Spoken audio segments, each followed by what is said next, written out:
দরজায় কড়া নাড়ছে জাতীয় সংসদ নির্বাচন। সব ঠিকঠাক থাকলে 2026 সালের ফেব্রুয়ারির প্রথমার্ধে অনুষ্ঠিত হবে দেশের ইতিহাসে বহুল কাঙ্ক্ষিত এই নির্বাচন। ইতিমধ্যে অন্তর্বর্তী সরকারের প্রধান উপদেষ্টা অধ্যাপক ডক্টর মোহাম্মদ ইউনূস ঘোষণা দিয়েছেন সুষ্ঠু, শান্তিপূর্ণ ও উৎসবমুখর পরিবেশে নির্বাচন অনুষ্ঠানের। একটি উৎসবমুখর জাতীয় নির্বাচনের দিকে জাতি এগিয়ে যাবে। এর মাধ্যমে আমরা নতুন বাংলাদেশে প্রবেশ করব। নির্বাচনকে ঘিরে সরকার, নির্বাচন কমিশন ও রাজনৈতিক দলগুলো নিতে শুরু করেছে ব্যাপক প্রস্তুতি। এরই মধ্যে নির্বাচনের মূল উপকরণ ব্যালট পেপার প্রস্তুতের উদ্যোগ নিয়েছে নির্বাচন কমিশন। ব্যালট পেপার ছাপানোর জন্য 914 মেট্রিক টন কাগজ কিনছে নির্বাচন কমিশন।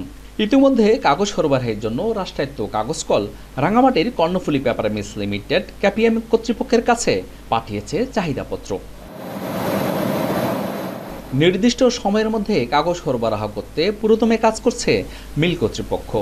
আগামীর গণতান্ত্রিক বাংলাদেশ নির্মাণের জাতীয় এমন আয়োজনে সম্পৃক্ত হতে পেরে উচ্ছ্বসিত মিলের শ্রমিক কর্মচারীরা। ব্যালট পেপার দিয়ে যে কোনো নির্বাচনের অনুষ্ঠান করতে পারবে, তাহলে আমাদের কাজের গতি বাড়বে, আমাদের উৎপাদনও বাড়বে। অতীতেও নির্বাচন কমিশনে আমাদের এই পেপার মিল থেকে কাগজগুলো নেওয়া হয়েছে।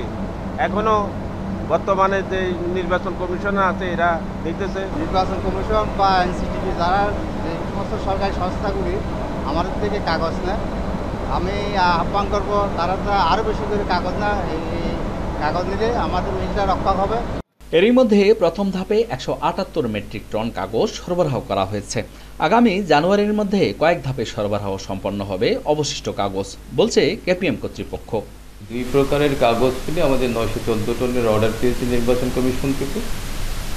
আমরা ইতিমধ্যে 178 টনের মতো সরবরাহ করেছি এবং বাকিগুলা পর্যায়ক্রমে আমরা এই জানুয়ারির মধ্যেই সরবরাহ দেওয়ার জন্য সব রকমের পরিকল্পনা কেপিএম কর্তৃক ইতিমধ্যে গৃহীত হয়েছে।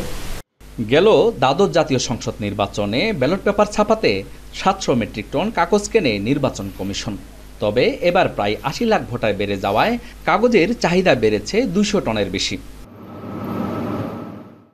জিয়াউর রহমান জুয়েল, এখন রাঙামাটি।